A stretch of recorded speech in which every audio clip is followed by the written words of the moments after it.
Hello mga kapatid! So today ang tuturo ko sa inyo is a favorite merienda ng mga Pinoy, and this is biko.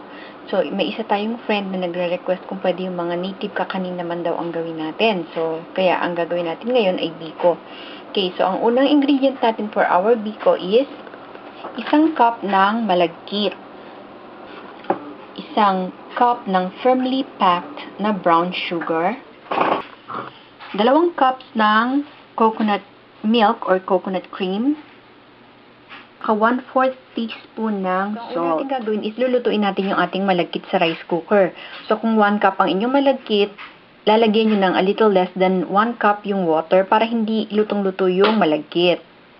Yan. So lulutuin muna natin siya. So to make our latik naman, ilalagay lang natin yung coconut milk natin sa isang pan. And then hahayaan lang natin siyang kumulo at hindi natin siya hahaluin. Magmamantika siya. So, yung mantika na yun, pwede nyo rin gamitin doon sa ating biko. Or, pwede rin naman, pampaganda ng buhok. Diba, yun ang ginagamit ng lola namin nung maliliit kami. Para daw gumanda ang buhok, pinapahira ng langis ng niyog. So, ang paglalangis ng niyog, ganito lang. Natin dito, hayaan lang natin siyang kumulo hanggang mag-evaporate yung liquid at matira yung pinakalatik sa ilalim. Yan. So, ito yung ating gata. Hayaan lang natin siyang kumulo ng hindi hinahalo para mamuo siya. Yung ating gata na gagamitin sa biko, kailangan haluin natin ng haluin para hindi mamuo. Pero yung latik naman, the opposite. Kailangan wag natin siyang haluin para mamuo naman siya. Yan. So, ito na yung ating latik. Medyo nagmamanti-mantika siya at saka nagbubuo-buo na. So, medyo ngayon halu-haluin na natin para hindi naman manikit yung nasa ilalim o masunog. Pero hayaan pa siya natin mag-reduce hanggang talagang halos wala nang matira sa liquid niya. So, ready na yung ating latik. Set aside muna natin to hanggang maluto yung ating biko. Natin yung ating malagkit. Ipe-prepare naman natin yung ating gata.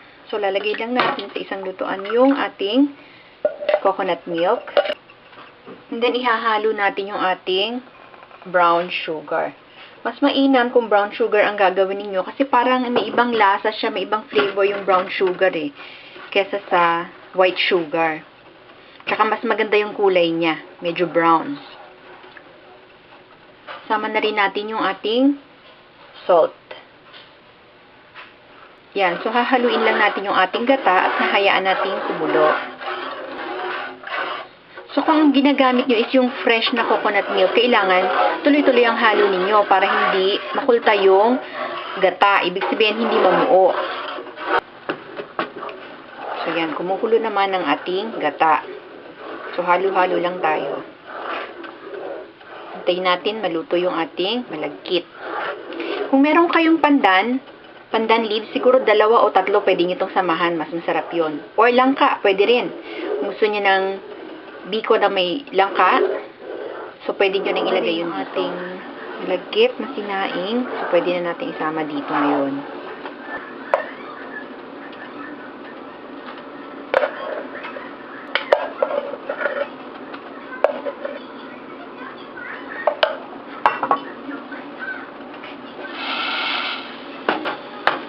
So hahaluin lang natin ang hahaluin hanggang maubos yung liquid.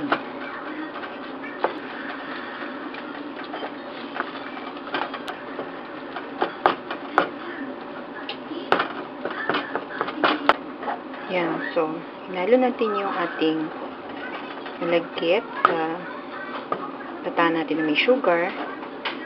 Ngayon, papa-evaporate lang natin yung liquid. Hahaluin lang natin siya ng hahaluin para hindi siya manikit sa ilalim liquid. Halo lang ng halo. Yan. So, kailangan natin siyang haluin ng haluin para hindi siya manikit sa ilalim. Or else, masusunog yung ating biko. Ang ganda kung ang gagamitin nyo is yung teflon, kagaya nito, o teflon coated na pan para hindi siya manikit.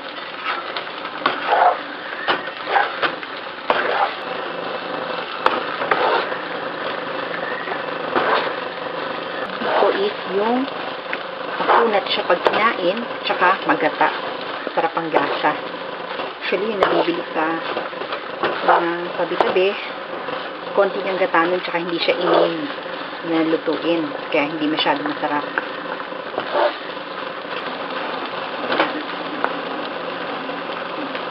Yan. So, I think our biko is ready. So, tayo natin ka lang. Medyo papalamigin lang natin siya ng konti bago natin siya ilagay sa plato. Yan. Medyo malamig na yung biko natin. Pwede na natin siyang ilagay sa lalagyan. So, since konti lang naman yung ginawa ko, kasya na siguro siya dito. First thing na gagawin natin is, lagyan natin siya ng oil ng ating latik. So, pahiran lang natin para hindi siya dumikit.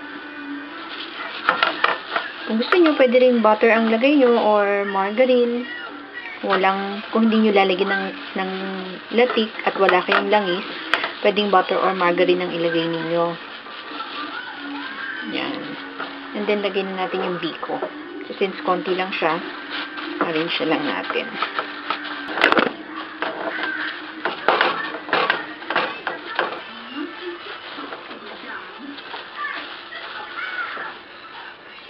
Yan. So, naayos na natin yung ating biko. Lalagyan naman natin siya ng latik sa ibabaw.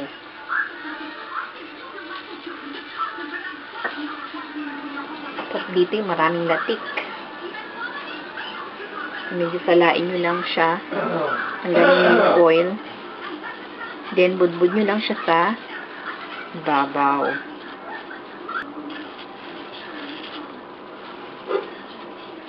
Yan. So, this is how we're gonna serve our biko. Merong latik sa ibabaw. Ngayon, mas maganda sana kung meron tayong bagong kayod na nyog or budbud. Kaya lang, wala eh. So, ganito na lang natin isa-serve. Diba? Simple lang ingredients niya. Tsaka madali lang gawin. Medyo matrabaho nga lang kasi kailangan halo ng halo. Oh, try nyo ha. Thanks for watching.